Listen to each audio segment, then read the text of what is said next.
The slap came so fast I didn't have time to react. My glasses went flying, shattering on the elegant ballroom floor as 130 guests watched in absolute silence. My cheek burned, but the pain in my chest was far worse. Juliet, my daughter-in-law, had just slapped me on her wedding day because I refused to hand over the keys to my apartment. "That's what you get for being so selfish," she screamed at me in front of everyone. "A woman your age doesn't need so much space." The silence that followed was deafening. No one moved to help me as I crouched down, trembling, to pick up my broken glasses. Some guests looked away, uncomfortable. Others whispered among themselves, but no one, absolutely no one, dared to defend the poor old mother-in-law who had just been publicly humiliated. My son Ethan stood motionless, his gaze fixed on the floor as if I were invisible. "You're not welcome here anymore," Juliet continued, smoothing her pristine wedding gown. "Ethan and I need our privacy to start our new life. Your apartment would be perfect for us while we shop for something better." Her words were pure venom. For months, I had endured her condescending comments about my worn-out clothes, my old car, my simple life, but this had crossed a line that should never have been touched. I rose slowly, feeling all eyes on me like sharp daggers. Tears streamed down my face, but inside, something had changed forever. That slap wasn't just a physical blow, it was the final straw. For years, I had kept a low profile, living with humility and discretion. I had secrets no one, not even my own son, knew. Memories of the last few months began to bombard my mind as I slowly walked toward the exit. I remembered when Juliet first came to my apartment 2 years ago. Her face fell when she saw my modest home, my old furniture, my small kitchen. "Seriously, this is where Ethan's mom lives?" she had asked him, her voice just loud enough for me to hear. From that moment on, every visit had been a silent torture. "Aura, you should move to a smaller place," she had told me 3 months ago during a family dinner. "At your age, you can't maintain such a big apartment. Besides, Ethan and I are thinking of having kids soon. We'll need more space." Her fake smile didn't fool anyone except my son, who seemed to lose his personality whenever she spoke, acting like a puppet on a string. The humiliations had escalated gradually. First, it was the comments about my clothes. "Aurora, don't you have anything more modern to wear?" Then, it was about my car. "That car is so old, it's dangerous for you to drive that." Next, it was my part-time job at the local flower shop. "I don't understand why a woman your age is still working instead of relaxing." Each phrase was a small poison dagger, stabbing at my self-esteem. "My name is Aurora Hughes. I am 68 years old, and all my life I have been a woman who prefers discretion over ostentation. I work at a small flower shop 3 days a week. I drive a 10-year-old car. I buy my clothes at discount stores. To the outside world, especially to Juliet, I am just a middle-class widow living on a fixed income. But that's exactly the image I have carefully cultivated for decades. What none of those people looking at me with pity knew was that my life had been completely different before my husband passed. My husband, Robert, had not been the office worker everyone believed. We had made a conscious decision to live modestly, to keep our true wealth a secret, to protect our family's privacy in a way that I now understood had been prophetic. As I walked out of the ballroom, the guests' conversations followed me like a toxic cloud. "Poor thing, she looks so fragile," whispered Juliet's aunt. "The bride is right. That woman can't take care of herself anymore," added Ethan's cousin. "She should be in a retirement home, not living alone." Another guest commented with false compassion. Each word was like acid pouring on open wounds. The cool temperature of the ballroom's air conditioning contrasted sharply with the suffocating heat in my chest. My hands trembled as I fumbled for my cell phone in my worn black purse. A purse I had used for 5 years, not because I couldn't afford a new one, but because I had learned to value practicality over appearances, something my daughter-in-law would clearly never understand. I dialed a number I knew by heart, a number I hadn't used in over a year, because I had naively hoped it would never be necessary. "Carlos, it's Aurora. I need you to come to the Royal Oaks Ballroom immediately. Yes, right now. Bring the documents you know about. It's time for them to know the truth." My voice trembled, but there was a firmness in it I hadn't felt in a long time. "Are you sure, Mrs. Hughes?" Carlos asked with his professional but concerned voice. "Once we do this, there's no turning back." I glanced back at the ballroom one last time, where I could see Juliet laughing with her friends, likely telling them how she had put her useless mother-in-law in her place. Ethan was by her side, smiling weakly, showing not a single ounce of remorse for what he had just witnessed. "Completely sure," I replied. 30 minutes, Carlos. No more. I hung up the phone and walked toward my car with determined step. For the first time in years, I was going to drop the mask I had used to protect my family. For the first time, they were going to meet the real Aurora Hughes. And when that happened, when reality hit their perfect fake worlds, they would understand the true meaning of the word regret. The parking lot was quiet, lit by streetlights that cast long shadows between the cars. I sat in my old sedan and waited 30 minutes for their lives to change forever. 30 minutes for them to discover they had made the biggest mistake of their lives by humiliating the woman who had secretly been taking care of them more than they could ever imagine. While I waited in my car, memories of how I had reached this moment began to flood my mind like an unstoppable avalanche. It had all started exactly 2.5 years ago, when Ethan came to my apartment with that nervous smile I knew so well from when he was a boy. "Mum, I want you to meet someone very special," he had told me. And there she was, Juliet, with her perfectly styled hair, her designer clothes, and that smile that didn't reach her eyes. From the very first moment, I knew something wasn't right. The way she looked at my apartment, evaluating every corner with thinly veiled disdain, told me everything I needed to know about her intentions. "How cozy," she had murmured as she looked at my second-hand furniture and my sun-faded curtain. Her tone suggested the opposite.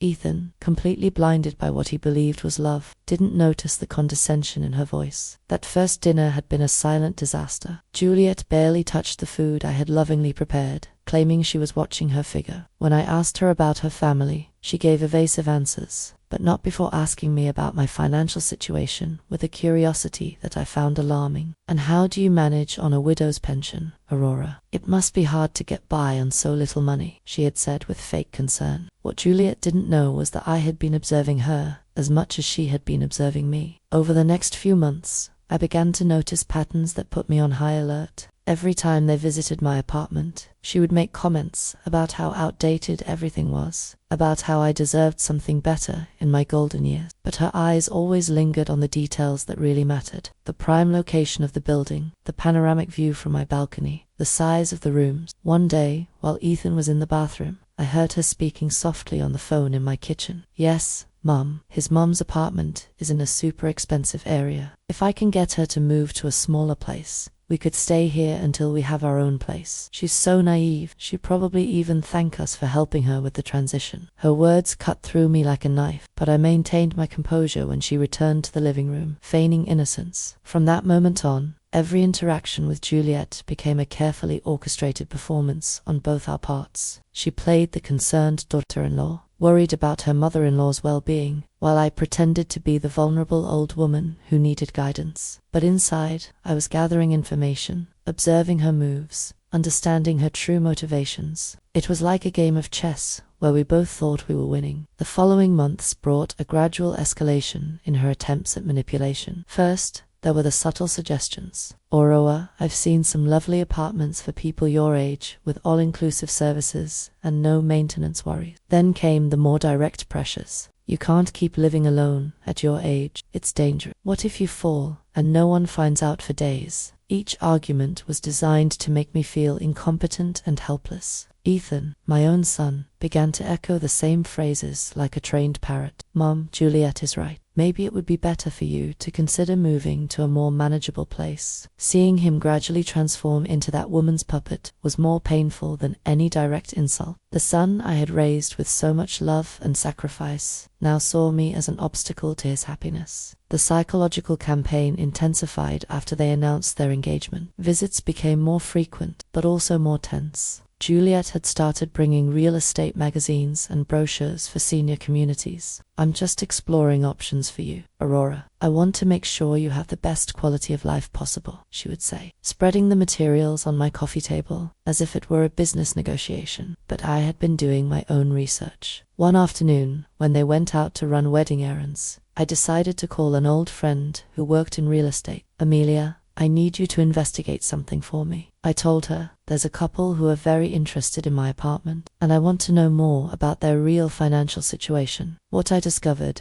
chilled me to the bone. Juliet and Ethan were neck-deep in debt. The wedding they were planning cost more than $50,000, completely financed with credit cards and personal loans. The apartment they were renting was on the verge of eviction for non-payment. The luxury cars they drove were financed with payments they couldn't afford. Their lifestyle was a facade built on suffocating debt. Everything started to make sense. The rush to get married, the insistence that I move, the constant comments about my economic vulnerability. It wasn't love that had united this couple. It was the desperate need to find a solution to their financial problems. And my apartment, located in one of the most exclusive areas of the city, was their lifeline. The revelation hit me like a slap to the soul. My son, the boy I had raised with values of honesty and hard work, had chosen the easy path of manipulation and deceit. He had allowed an ambitious woman to convince him to see his own mother as a resource, to be exploited instead of a person, to be loved and respected. In the weeks leading up to the wedding, their attempts became more aggressive. "Aura, you can't keep being so selfish," Juliet had said to me just 3 days before the ceremony. "Ethan and I have sacrificed so much for this marriage. The least you can do is help us with housing." Her words no longer even wore the mask of fake concern. It was a direct demand, disguised as a family favor. That night, I had made a decision that would change everything. I called Carlos, my financial advisor, and the only man I had completely trusted since my husband Robert's death. "Carlos, I need you to prepare some documents. It's possible I'll very soon have to reveal information I've kept secret for years." His voice had become serious immediately. "Mrs. Hughes, are you sure this is the right time?" He had warned me with the wisdom of someone who had handled my affairs for more than a decade. "Once this information is public, you can't take it back. The consequences could be devastating for family relationships." But I had already made up my mind. The family I had tried to protect with my silence had chosen to betray me. And now, sitting in my car in the ballroom parking lot, waiting for Carlos to arrive with the documents that would change everything, I realized the moment of truth had come. 25 more minutes, and Juliet, Ethan, and all those guests who had looked at me with pity would discover who Aurora Hughes really was. 25 more minutes, and their perfect worlds built on lies and greed would crumble like sandcastles. The night breeze rustled the tree leaves around the parking lot, creating dancing shadows under the lights. It was strangely poetic that on such a beautiful night, so many illusions were about to die forever. 20 minutes had passed since my call to Carlos, and every second felt like an eternity. From my car, I could see the golden lights of the ballroom, hear the cheerful music and laughter spilling out of the open windows. It was surreal to think that in just a few minutes, that celebration would turn into a nightmare for the main players. I closed my eyes and let the most painful memories of the last few months flood my mind. I needed to remember exactly why I had reached this point of no return. The biggest humiliation had happened just 2 weeks before the wedding, during what Juliet had called an important family meeting. She had arrived at my apartment, accompanied not only by Ethan, but also by her parents. A perfectly planned ambush. "Aurora, we want to talk to you about your future." Juliet's mother, an haughty woman who looked at me as if I were a bothersome insect, had begun. "We believe it's time for you to make responsible decisions about your life," continued Juliet's father, a burly man who had surveyed my apartment with the eyes of an appraiser evaluating a property. "At your age, living alone in such a big place is not only unnecessary, but dangerous. What if you have a medical emergency and no one finds out for days?" Their words were rehearsed, too perfect to be spontaneous. Ethan had remained silent throughout the conversation, nodding occasionally like a well-trained puppet. Seeing him there, sitting next to a family that treated me like an obstacle, was like watching the son I had raised die before my eyes. "Mom," he finally said, in a voice I no longer recognized. "They're right. Juliet and I have been talking, and we think it would be better for everyone if you move to a place more appropriate for your age." "Appropriate for my age," I repeated, feeling the anger begin to boil inside me. "And who gets to decide what's appropriate for me?" "You." Juliet's mother exchanged a knowing look with her husband, as if my words confirmed something they had already discussed. "Aurora, we understand this can be difficult to accept, but you must think about what's best for Ethan and Juliet.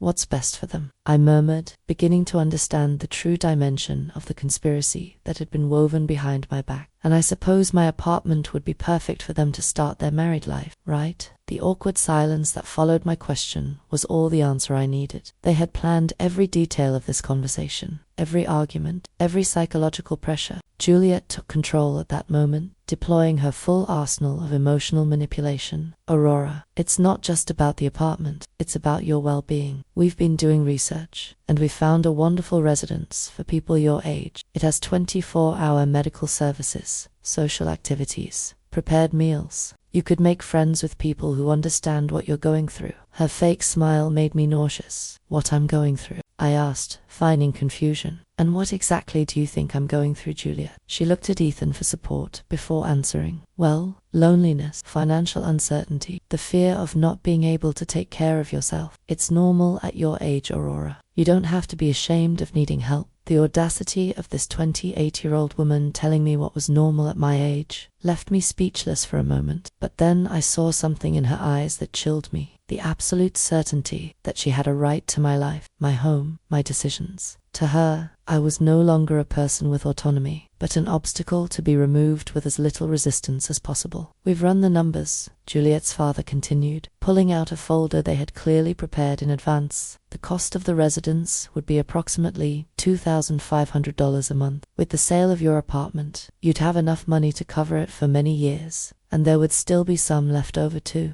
Well, to help Ethan and Juliet with their initial marriage expenses. There it was, the naked, raw truth. It wasn't about my well-being or my safety. It was about money. It was about converting my home into cash to finance their unsustainable lifestyle. And if I refuse? I asked, although I already knew the answer. Aurora, Ethan said, his voice sounding rehearsed. We hope it won't be necessary to take more drastic measures. But if your mental health deteriorates to the point that you can't make rational decisions, the implicit threat was crystal clear. If I didn't cooperate voluntarily, they would seek legal ways to declare me incompetent. They had done their research. They had planned. They had prepared the ground to take everything I owned by force, if necessary. The son I had raised with so much love was sitting right there, allowing strangers to threaten his own mother. That night, after they left with my firm refusal, I cried for the first time in years, not out of sadness, but for the definitive death of the illusions I had held about my family. I had called Carlos immediately. I need you to investigate something urgently, I had told him through tears. I want to know exactly what the real financial situation is for my son and his fiancée. Everything. Debts, income, liabilities, everything. The results of that investigation had been devastating. Ethan earned $45,000 annually as a sales manager, but had debts of more than $80,000 on credit cards. Juliet worked part-time as an image consultant, making maybe $4,000 a year, but spent as if she had an executive salary. Together, they owed more than $120,000. Not counting the loans they had taken out for the wedding. The apartment they rented for $2,000 a month was 3 months behind on payments. The cars they drove were financed with payments that took up 60% of their combined income. Their main credit card was maxed out, and they had started using cash advances to pay other debts. They were in a financial freefall, and my apartment represented their only hope of salvation. But there was something else in Carlos's report that had completely broken my heart. For the past 6 months,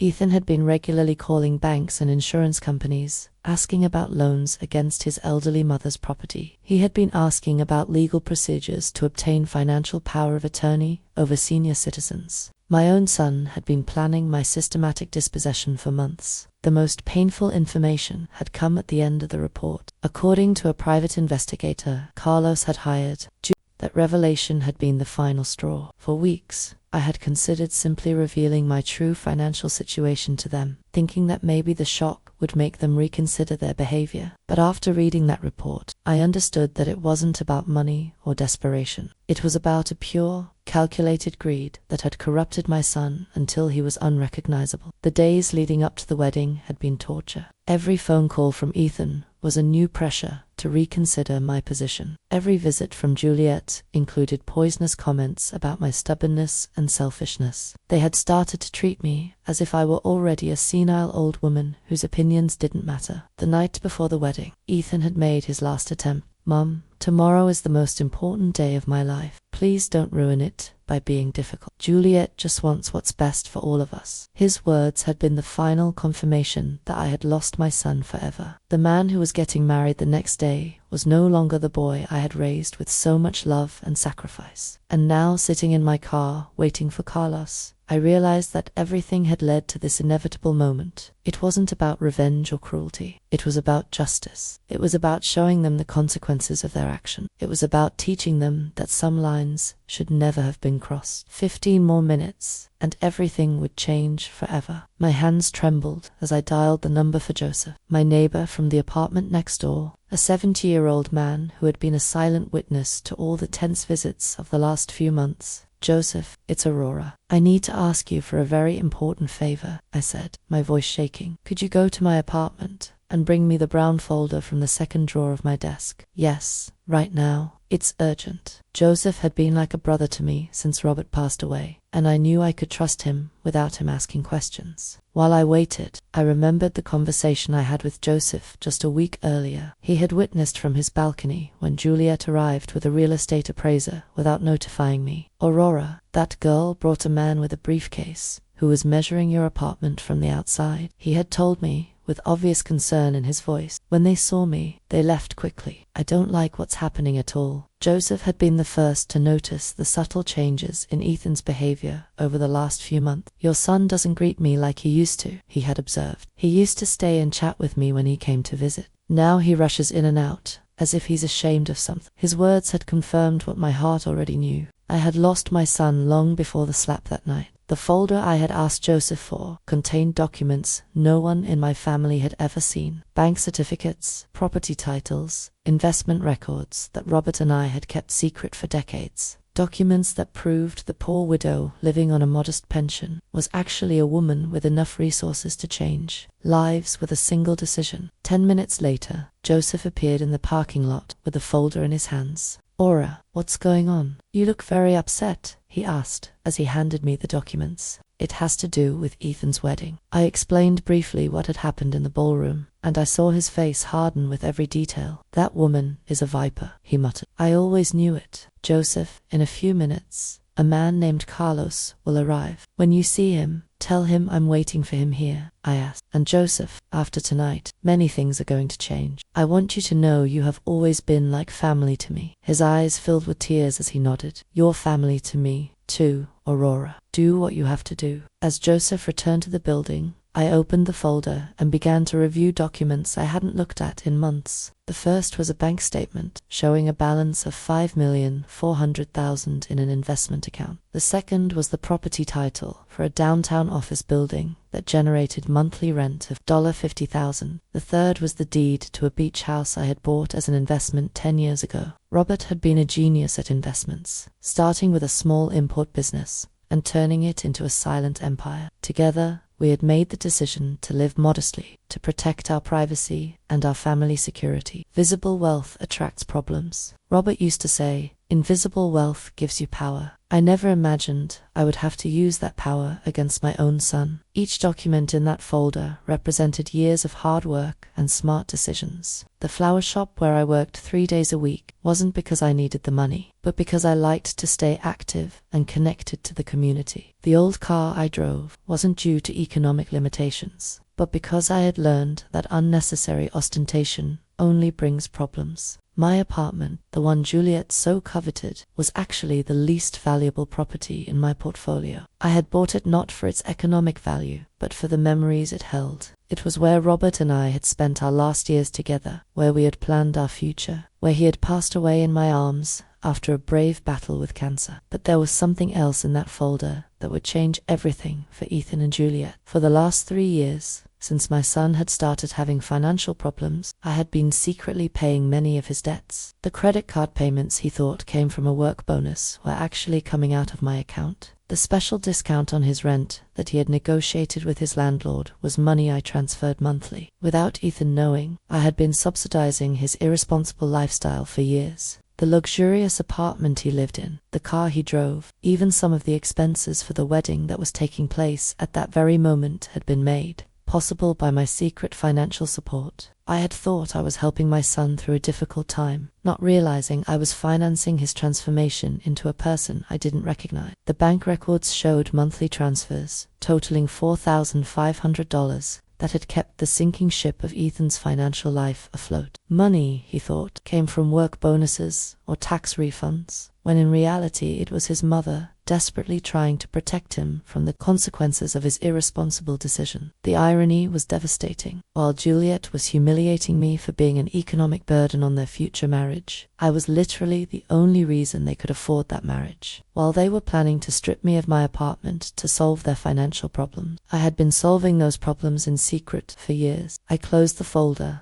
and looked toward the ballroom once more. The lights were still shining. The music was still playing. The guests were still celebrating. But in less than 5 minutes, Carlos would arrive with the final documents I needed. In less than 5 minutes, the process of cutting all the financial threads I had used to protect a son who had chosen to betray me would begin. This is not revenge, I reminded myself. This is justice. This is about teaching them that actions have consequences, that greed has a price, that family is not something you can sell for economic convenience. I had tried to protect Ethan from reality for too long, and that protection had corrupted him until he was unrecognizable. Headlights of a car approached the parking lot, illuminating the night with a white light that momentarily blinded me. It was Carlos, punctual as always, arriving with the documents that would change everything forever. I got out of my car and walked toward him, feeling how each step took me further away from the Aurora I had been, and closer to the woman I needed to become. "Mrs. Hughes," Carlos said as he got out of his car, a legal brief under his arm. "Are you completely sure about this? Once we go in there will be no way to undo what is about to happen." I looked toward the ballroom one last time, where my son and his new wife were probably still celebrating their victory over the useless old woman they had just humiliated. "I have never been more sure of something in my life, Carlos. It's time for them to meet the real Aurora Hughes." Carlos opened his folder under the parking lot light and began to show me the documents. He had prepared with his characteristic efficiency. "Mrs. Hughes, here is the order for the immediate suspension of all bank transfers you have been making in Ethan Hughes's name," he said, pointing to the first paper. "Also, here is the notice of cancellation of the lease agreement that you had confidentially guaranteed.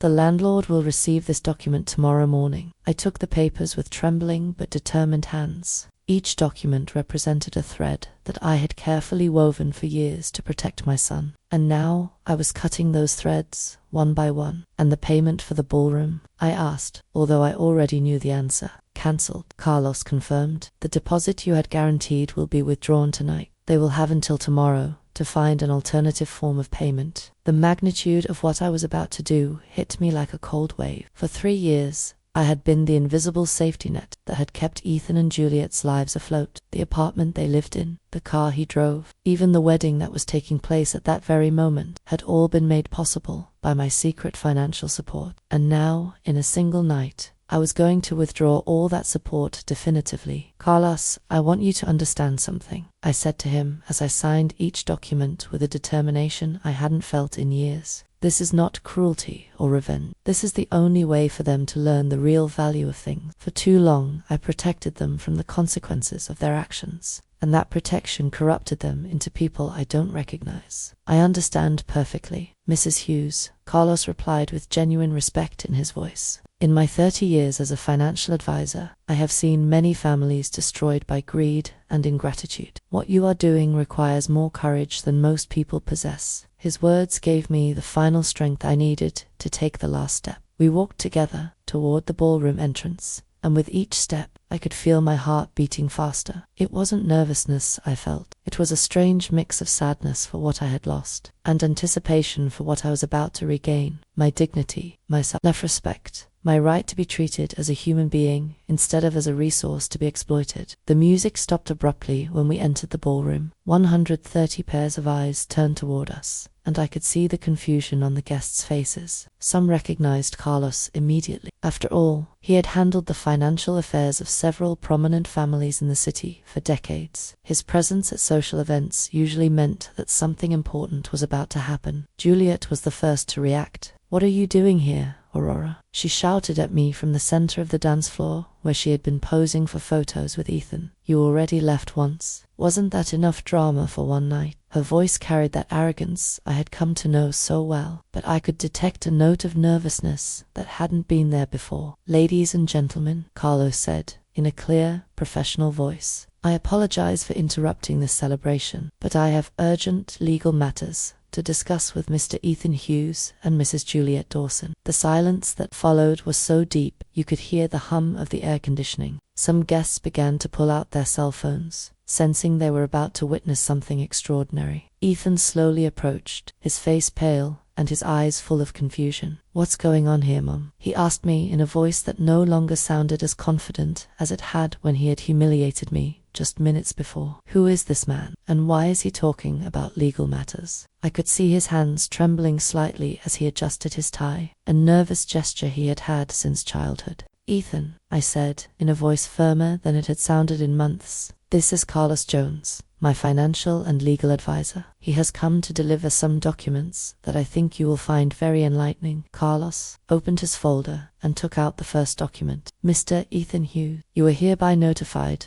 that the financial guarantee your mother had provided for your lease agreement has been immediately cancelled. Your landlord will be notified tomorrow morning, and you will have 30 days to find a new guarantor or vacate the property." All the color drained from Ethan's face. "Financial guarantee," he murmured, looking at me with eyes that were beginning to fill with comprehension and horror. "Mum, what is he talking about?" But I could see from his expression that a part of him already knew. For years, he had suspected that his financial luck wasn't completely natural, but he had chosen not to ask questions because the answers might have been uncomfortable. "Also," Carlos continued relentlessly, "the monthly transfers of $4,500 that your mother had been making to your personal accounts have been permanently suspended. This includes payments for credit cards, car insurance, and various other expenses that you believed were being covered by other sources." Juliet let out a gasp that echoed throughout the ballroom. "That's impossible," she exclaimed, running toward us, her wedding dress dragging on the floor. "Ethan doesn't have a rich mother.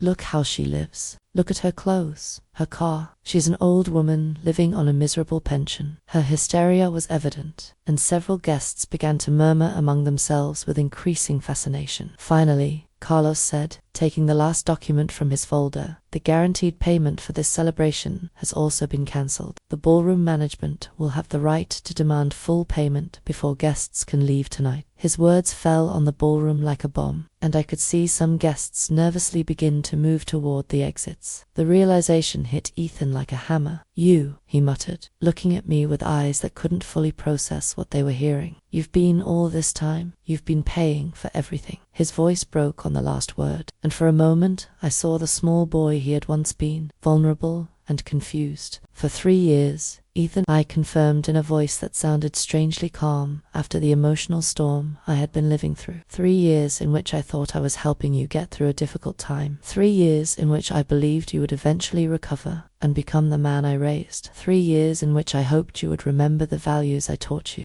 Juliet began to pace in circles, clutching her head with increasing desperation. "This can't be happening. This can't be real," she screamed as the guests watched her with a mix of horror and morbid fascination. "You're a poor old woman. You work at a flower shop. You drive a 10-year-old car. You can't have money. Appearances are deceiving, Juliet," I said finally, feeling decades of careful performance come to an end. "For years, I chose to live simply because my husband and I believe that visible wealth attracts problems. It turns out we were right. It's just that the problems came from where we least expected them." The music had stopped completely, and the only sound in the ballroom was the agitated breathing of the newlyweds and the growing murmurs of the guests, who were beginning to understand that they were witnessing something completely unexpected. Some were already recording with their phones, instinctively knowing that this story would become urban legend. "Mom," Ethan said, his voice broken, "please, there has to be some way to fix this. The wedding, the guests, everything." But I could see in his eyes that he was finally beginning to understand the magnitude of what he had lost. Not just money or financial support. He had lost his mother, the woman who had loved him unconditionally for 35 years. "The only way to fix this, Ethan," I replied, "was not to break it in the first place." The silence in the ballroom became deafening. 130 guests held their breath as they processed what they had just heard. Juliet stood motionless for the first time all night, her eyes darting between Carlos, the documents, and my face, as if trying to find a crack in the reality that was collapsing around her. Ethan just stared at me with an expression I will never forget, a mixture of shock, belated comprehension, and absolute horror.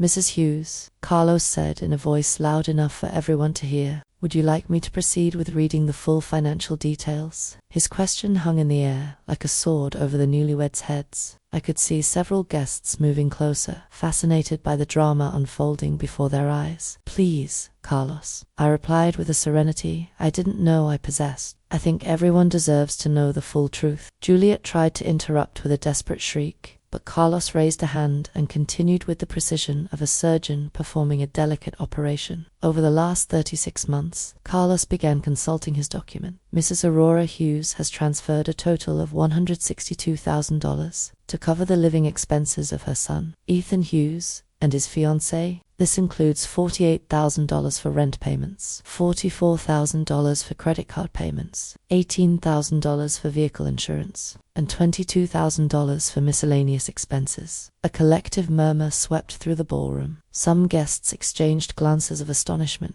Others pulled out calculators on their phones to verify the figures. Juliet's mother, who had remained seated at the head table throughout the confrontation, slowly stood up, her face completely pale. Furthermore, Carlos continued relentlessly. Mrs. Hughes personally guaranteed the total cost of this celebration, including the ballroom, food, music, flowers, and photography, for an amount of $53,000, money which, as I mentioned earlier, is no longer available to cover these expenses. Juliet finally found her voice, but what came out was more of a wail than coherent words. This is impossible. It's a lie. No one can have so much money and live like a pauper. She turned to the guests as if looking for support, but found only fascinated faces, and some who were clearly amused by her desperation. My dear Juliet, I said with a calm that contrasted dramatically with her hysteria, you have just learned a very valuable lesson about judging people by appearances. For years I chose to live simply because my husband, Robert, and I valued privacy above ostentation. It turned out to be a very wise decision. Ethan finally reacted, approaching me with hesitant steps.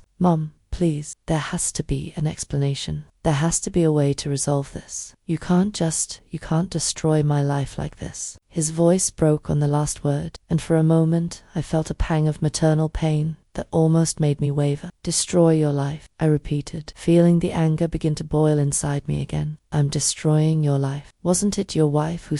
Some even had videos on their phones of the slap Juliet had given me. Digital evidence of the cruelty that had triggered this revelation. But that was different, Ethan muttered, though his voice lacked conviction. We didn't know. We didn't understand. We thought you really needed help. His excuses sounded pathetic even to himself, and I could see some guests exchanging looks of contempt. You didn't know? I asked, my voice rising for the first time all night. You didn't know you were planning a family ambush to pressure me into selling my home. You didn't know you had brought a real estate appraiser without my knowledge. You didn't know you had been investigating legal ways to declare me incompetent if I didn't cooperate with each question. Ethan's posture shrank. Carlos took advantage of the moment to pull another document from his folder. Mr. Hughes, I must also inform you that your mother has decided to amend her will. All assets that were previously designated for you to inherit have been redirected to charity, dedicated to protecting seniors from family abuse. The impact of this declaration was like a silent explosion. Juliet staggered backward,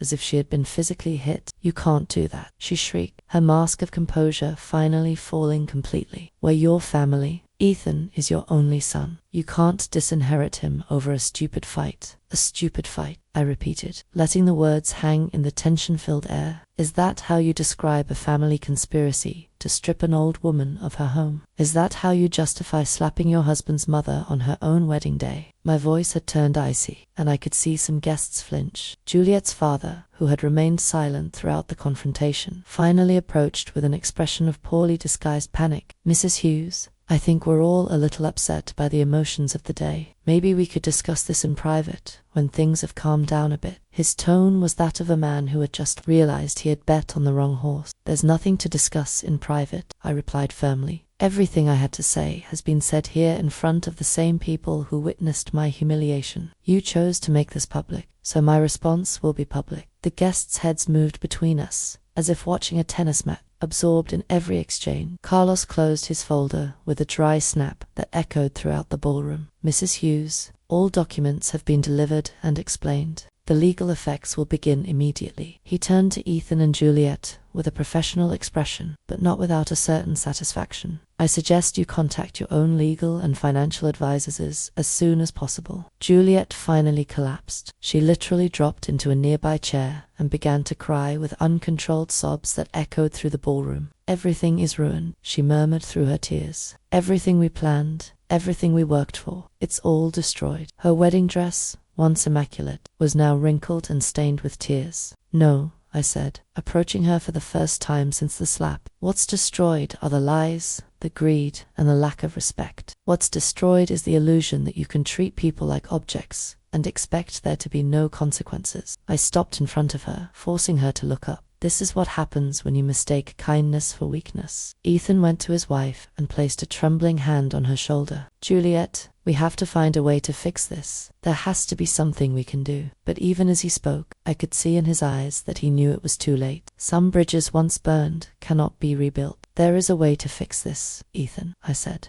looking him directly in the eyes for the first time in months without feeling pain. You can learn from this. You can grow from this. You can become the people I hoped you would be before greed corrupted you. My voice softened slightly, because despite everything, he was still my son. But that growth will have to happen without my financial help, without my apartment, and without my inheritance. You will have to do it the hard way, like everyone else does. The ballroom remained in absolute silence. Every person present, knowing that they were witnessing the definitive end of a family relationship. Carlos and I headed toward the exit, leaving behind a ballroom full of shocked guests and a newlywed couple whose perfect world had collapsed in less than 30 minutes. As Carlos and I walked toward the exit, the silence behind us was interrupted by a voice I didn't expect to hear. Wait, Aurora. It was Lucy, Ethan's younger sister, who had been sitting at a table in the back throughout the confrontation. She ran toward us with tears in her eyes and an expression of absolute horror on her face. Aunt Aurora, Lucy said in a trembling voice, I didn't know anything about this. I swear Ethan never told me what they were planning with you. Lucy had always been my favorite niece, a 29-year-old who worked as a teacher and had maintained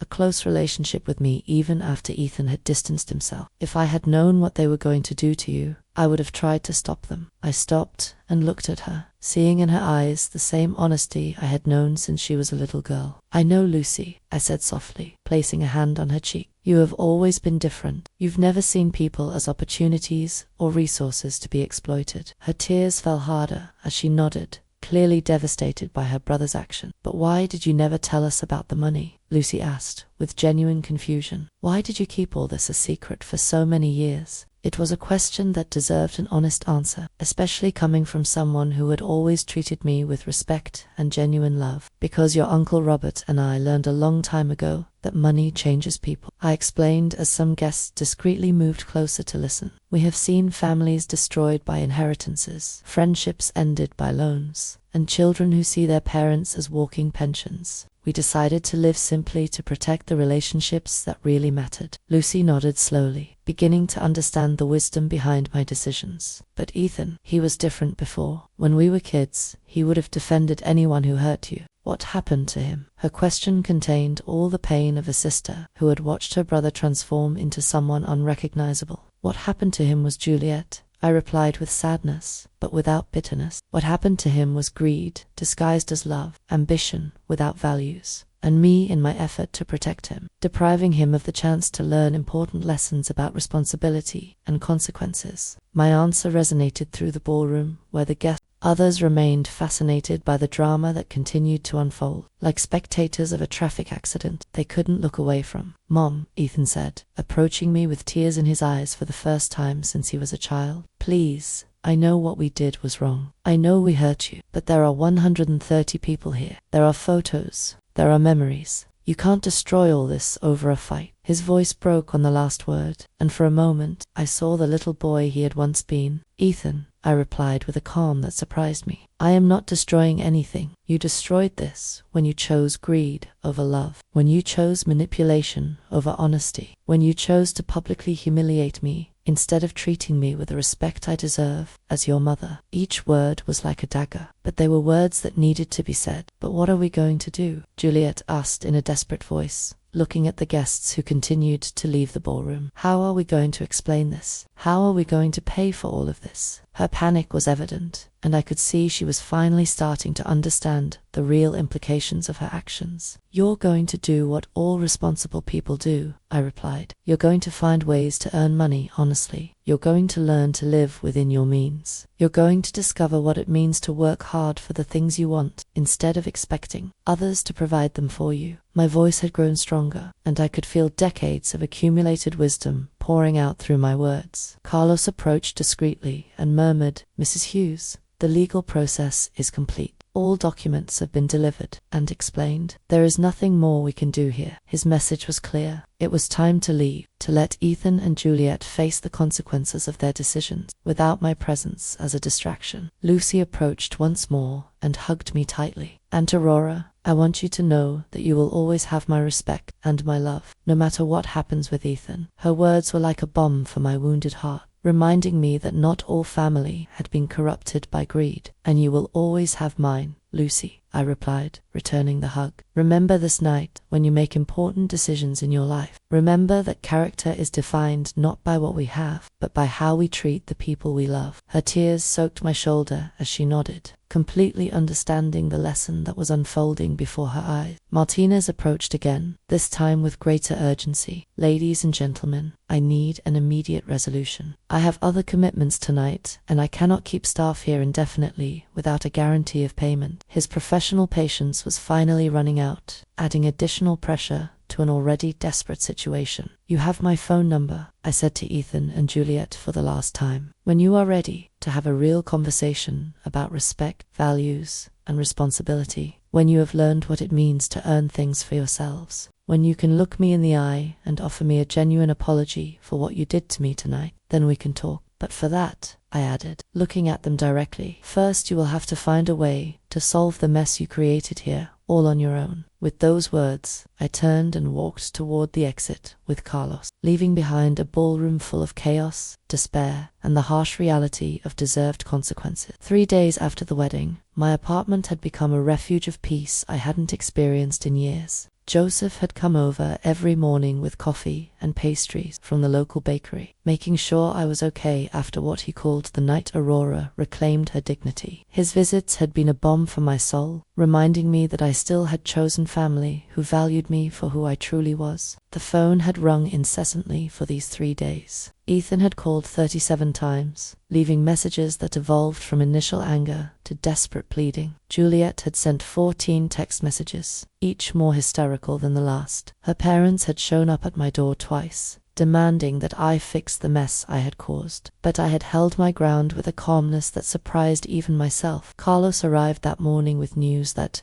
while expected, was devastating in its full scope. "Mrs. Hughes," he had told me as we drank tea on my balcony, "I have received reports from all fronts. Ethan and Juliet were evicted from their apartment yesterday morning. The ballroom has initiated legal proceedings to recover the $53,000 owed. Their credit cards have been cancelled for non-payment. And where are they living now?" I had asked, although a part of me already knew the answer. "With Juliet's parents," Carlos replied. "Apparently, it's a 2-bedroom apartment where 3 people already live. The situation is tense, according to my sources." His expression suggested that tense was a very conservative description of reality. That afternoon, while I was watering my plants on the balcony, I saw a familiar car park in front of the building. It was Lucy, but this time she wasn't alone. With her was Amelia, my old friend from the real estate sector, and to my surprise, Joseph got out of the back seat. "Aura," Lucy yelled from the sidewalk, "we need to talk to you. There are things you need to know." When they arrived at my apartment, their faces wore a mixture of urgency and concern that immediately put me on alert. "At Aurora," Lucy began, "I've been investigating some things since the wedding night. Things I think you need to know before it's too late." She sat on my couch with a folder in her hands that looked as official as the one Carlos had carried to the ballroom. "Too late for what?" I asked, pouring her some tea while trying to stay calm. Amelia cleared her throat and spoke for the first time. "Aurora, for the last 3 days, I've been doing some digging into Ethan and Juliet's financial situation. What I found goes beyond what any of us imagined. They had been planning this for more than a year, Amelia continued, opening the folder to reveal documents that made me feel sick to my stomach. I found evidence that Juliet had been consulting with lawyers specializing in mental competency cases for seniors. They had a detailed plan to legally declare you incompetent. Amelia leaned in to look at the phone. 2. Aurora, the comments on these videos are overwhelmingly in your favor. People are praising your courage, your dignity under pressure, your decision to set boundaries. Some are sharing their own stories of family abuse. You've become a symbol of resistance against the exploitation of seniors. Carlos nodded in approval. This public response will be invaluable if the case goes to court. It's difficult to argue that someone is mentally incompetent when thousands of people are applauding the logic and justice of their actions. His professional smile had returned, suggesting that perhaps the legal battle wouldn't be as one-sided as I had initially feared. But there's something else you need to know, I said, making a decision I had been considering for the last 3 days. If Ethan and Juliet want to play this game, if they want to turn this into a public legal battle, then they are going to discover exactly who they're messing with. I stood up and walked to my desk where I had been preparing my own folder of documents. For these 3 days, I have been in contact with several lawyers specializing in elder abuse. I have been documenting everything: the intimidating visits, the implicit threats, the conspiracy to strip me of my property, even the slap Juliet gave me. I took out photographs of my swollen cheek taken immediately after the wedding, medical evidence of the physical assault. If they want war, I continued with a determination I hadn't felt in decades, they will have war. But it will be a war fought on my terms, with my resources, and with the truth on my side. Furthermore, I added with a smile that surprised even myself, I have decided to do something I should have done years ago. I am going to tell my full story publicly. I am going to show the world exactly what happens when greed is disguised as family love. The room filled with a new energy, the energy of people who knew that justice was on their side and that they had the resources to make it prevail. 6 months after that night that divided my life into a before and an after, I found myself sitting in the most important television studio in the city, waiting for the interview to begin that would tell my full story to the entire country. The program, Stories of a Lifetime, had contacted Carlos after the wedding videos had accumulated more than 2 million views on social media. My story had become a national symbol of resistance against family abuse of seniors. The journalist, Catherine Diaz, a woman respected for her professional integrity, reviewed her notes while the technicians made the final lighting adjustments. Mrs. Hughes, she said to me with a warm smile, I want you to know that you have inspired thousands of people with your courage. We have received hundreds of letters from viewers who have lived through similar situations during these 6 months. Many things had changed. The legal case Ethan and Juliet tried to build against me collapsed spectacularly when Carlos presented evidence of their conspiracy to declare me incompetent. Not only did they lose the case, but they were fined for legal frivolity and ordered to pay my attorney fees, which amounted to $45,000. The bankruptcy that followed was swift and devastating. Ethan had lost his job when his employer found out about the public scandal. Juliet had tried to start an image consulting business, but the viral videos had ruined her professional reputation. They were now living in a 1-bedroom apartment in the suburbs, working part-time jobs and struggling to pay their accumulated debts. We are on the air in 5 minutes, the program director announced. I looked at the cameras that would soon broadcast my story to millions of homes, feeling a mix of nervousness and determination. At my side was Carlos, who had agreed to appear with me to explain the legal aspects of the case. In the audience were Joseph, Lucy, and Amelia, my pillars of support during these difficult months. The most painful thing about these 6 months had been Ethan's complete silence. After losing the legal case, he had made no attempt to contact me. There were no calls asking for forgiveness, no letters explaining his behavior, no acknowledgement that his actions had been wrong. It was as if he had decided that it was easier to hate me than to face the reality of what he had done. Juliet, on the other hand, had tried to contact me several times. Her messages had evolved from legal threats to desperate pleas for financial help.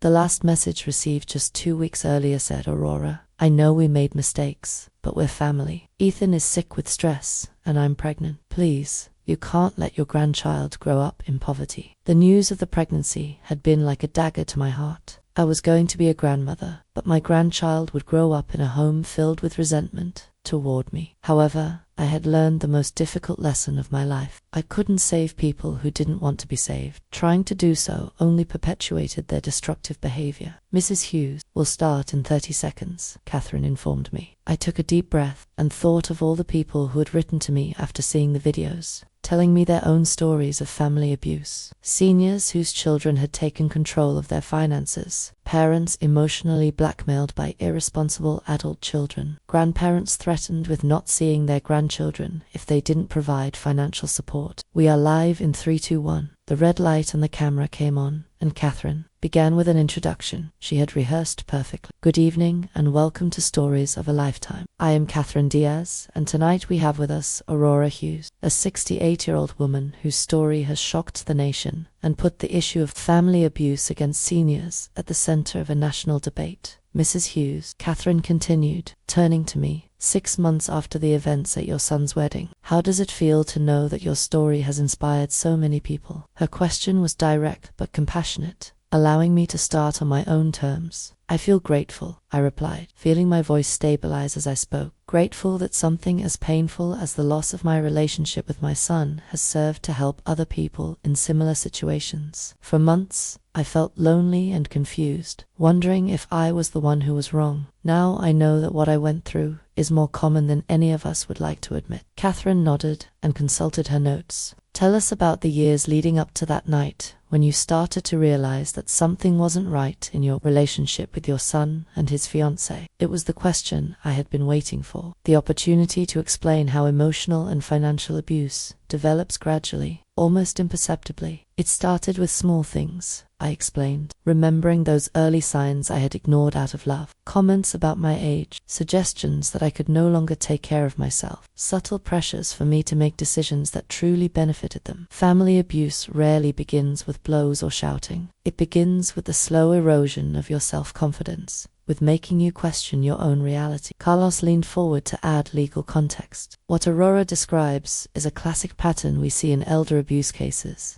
The perpetrators, especially when they are family members, use psychological manipulation tactics before proceeding to more direct forms of coercion. It's insidious because it's disguised as loving concern. And the moment of the revelation, Catherine asked, when did you decide to expose the truth about your financial situation? It was the question I knew would come, the one that required me to explain the most difficult decision of my life. The slap, I replied simply. When Juliet slapped me in the middle of the ballroom in front of 130 people for refusing to hand over the keys to my apartment, I knew she had crossed a line I couldn't ignore. In that moment, I understood that it was no longer about protecting my family from the consequences of their actions. It was about protecting myself from continuing to be abused. The interview continued for 45 minutes, covering all aspects of my story. I talked about the decision to live simply to protect my privacy, about the years of secret financial support I had provided, about the conspiracy to declare me incompetent, and about the legal battle that followed. Each answer was designed not only to tell my story, but to educate others about the warning signs and available resources. Mrs. Hughes, Catherine said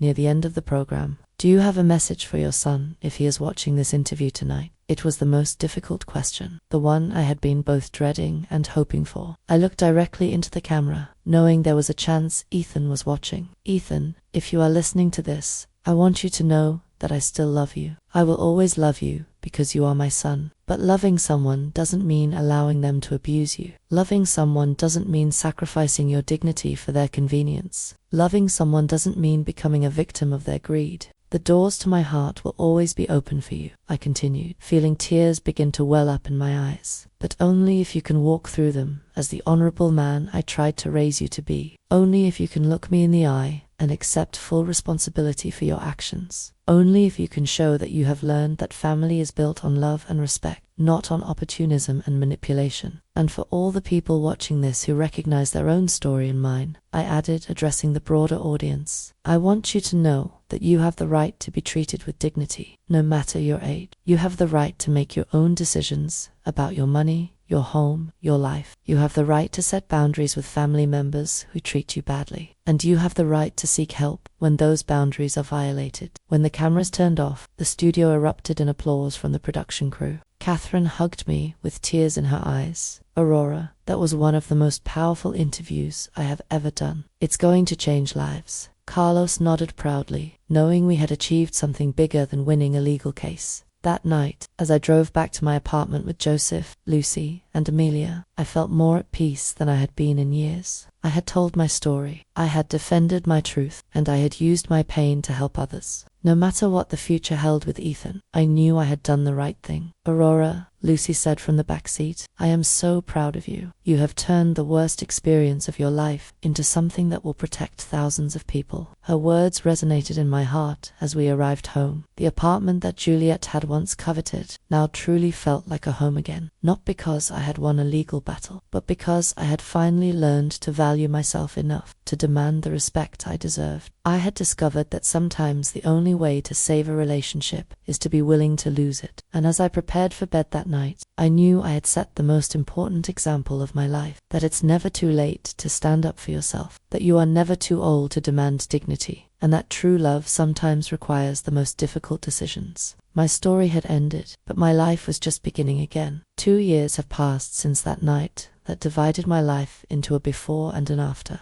As I write these lines, I am sitting on the same balcony where I used to water my plants and reflect on the silent humiliations I thought I had to endure out of a mother's love. How different the world looks when you finally find the courage to put a price on your dignity. The morning began, like all of them have, for the last 18 months, with a call from Carmen, the coordinator of the Aurora Hughes Foundation for the Protection of Seniors. Yes, I decided to use my name for the charitable organization I founded with part of my redirected inheritance. Aurora, we have 23 new cases this week. Carmen informed me with that mixture of sadness and determination that characterizes those of us who work in this field. All similar patterns. Adult children pressuring older parents for property or money. Every case that comes across my desk is like looking into a mirror of the past. Yesterday, I reviewed the file of a 72-year-old woman whose daughter convinced her to sell her house for her own good, only to discover that the money financed a failed business and a vacation in Europe. The day before yesterday, it was a 6'9" man whose twins emotionally blackmailed him. If you don't lend us $50,000, you will never see your grandchildren again. The irony is not lost on me. I have turned my worst personal experience into my most meaningful life purpose. The foundation has helped more than 400 seniors regain control over their finances, their properties, and most importantly, their self.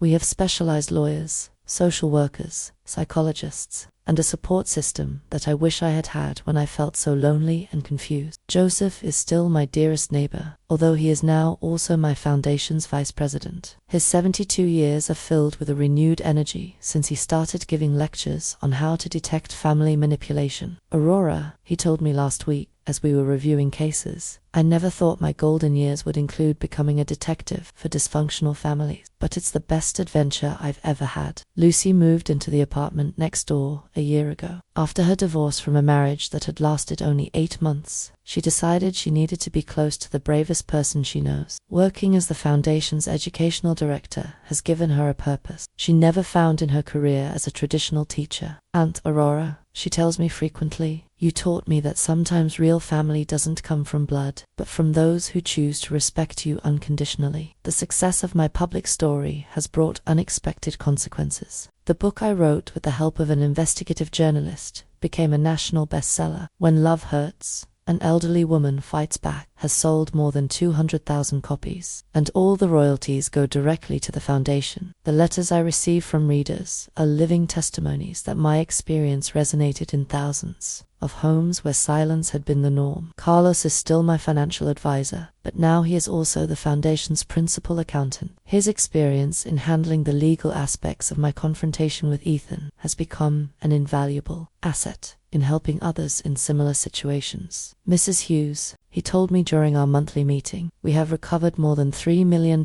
in properties and savings that abusive family members had illegally obtained. The question everyone asks me, the one that comes up in every interview and every deep conversation, is if I miss Ethan. The answer is complex and painful. I miss the child he was, the young man who had shown flashes of kindness and honor. I miss the illusion of the family I thought we had, but I don't miss the last few years of manipulation, emotional blackmail, and systematic disrespect. Ethan tried to contact me exactly 3 times during these 2 years. The first was 6 months after the television interview, when apparently some co-workers had seen the show and started treating him differently. The second was when his son, my grandson Oliver, was born 14 months ago. The third was 3 months ago, when Juliet left him, taking the baby and half of their meager possession. Each time he called, it was to ask for financial help, never to offer a genuine apology or acknowledge the harm he had caused. His pattern of thought remains identical. He sees his problems as external injustices, not as consequences of his decisions. The last conversation lasted less than 5 minutes and ended when he said, "Mom, your pride is more important than your grandson." I replied with a clarity that surprised me. "Ethan, my dignity is exactly as important as my grandson, and I hope that one day he learns that lesson better than you did." It was the first time I had ever hung up the phone on my son, and it was also strangely liberating. The topic of Oliver, my grandson, is the only one that can still make me cry. He is 14 months old and does not know me. When Juliet left, she took all the family photographs, including the few I had of him. I have created a trust fund for his college education, administered by Carlos, that will be available when he turns 18, regardless of the relationship we have by then. Maybe, Amelia tells me during our weekly dinners, when Oliver is older, he will seek his own answers about what happened in his family. Maybe he will find the courage to get to know his grandmother for himself. Amelia has become my closest confidant, especially since she also had to set difficult boundaries with toxic family members a decade ago. What surprises me most about these 2 years is how much my physical and mental health have improved. During the last few years with Ethan and Juliet, I had developed chronic insomnia, constant headaches, and an anxiety that kept me in a state of permanent alert. My doctor says my current tests show the stress levels of a woman 10 years younger. Aurora, Dr. Hernandez, told me during my last checkup, "It's impressive how the body responds when we eliminate sources of toxic stress. Your blood pressure is perfect. Your sleep is restorative. Even your posture has improved." He's right. I walk more upright. My voice sounds firmer, and my hands no longer tremble when I make important decisions. The flower shop where I worked closed a year ago, but I found a new passion in the community garden I helped establish in the building. I teach other older residents about medicinal plants and organic growing technique. It's an activity that connects me with the earth and with people who appreciate accumulated wisdom instead of seeing it as obsolescence. My current routine includes 3 days a week at the foundation offices, 2 days visiting the homes of seniors who need emotional support, and weekends dedicated to writing my second book. This one will focus on practical strategies for detecting and preventing family financial abuse based on the cases we have handled. The apartment that was once a source of greed is now a space of peace and creativity. I have converted Ethan's old room into an office where I receive people who need guidance. The walls are filled with thank you letters, photos of families we have helped reconcile in a healthy way, and diplomas from the universities where I have given lectures. One of the most rewarding experiences of this period has been becoming a mentor to other older women who are facing similar situations. Margaret, 74 years old, came to the foundation 6 months ago after her son sold her car without permission to pay off gambling debts. We worked together for 3 months, and last week she sent me a photo of her smiling in her new car, which she bought with her own savings after recovering the money legally. Aurora Margaret wrote to me in her letter, "You taught me that setting boundaries is not cruelty, it's survival. You taught me that self-love is not selfishness, it's a necessity. You taught me that it's never too late to stand up for yourself." Her words reminded me why all this pain was worth it. Reflecting on these 2 years, I understand that my story does not have the traditional happy ending, where the whole family reconcile and we live happily ever after, but it has something better. It has authenticity, reclaimed dignity, and a purpose that transcends my personal pain.